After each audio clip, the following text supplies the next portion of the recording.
আসসালামু আলাইকুম রহমতুল্লাহ। প্রতি বছরের মতো এই বছরের সংযুক্ত আরব আমিরাতের রেড ক্রিসেন্টের পক্ষ থেকে রমজান ফুড প্রোগ্রাম হচ্ছে।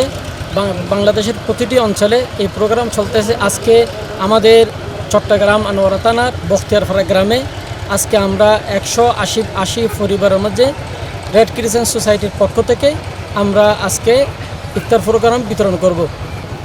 আরও বিভিন্ন অঞ্চলে হচ্ছে এই প্রোগ্রাম রমজান পর্যন্ত চলমান। আর এই আজকে আমরা যেই ফুড প্যাক প্রোগ্রাম করতেছি এর মধ্যে প্রায় 12টি আইটেম রয়েছে। মোটামুটি একটা পরিবার 1 মাস পর্যন্ত চলতে পারবে ইনশাল্লাহ।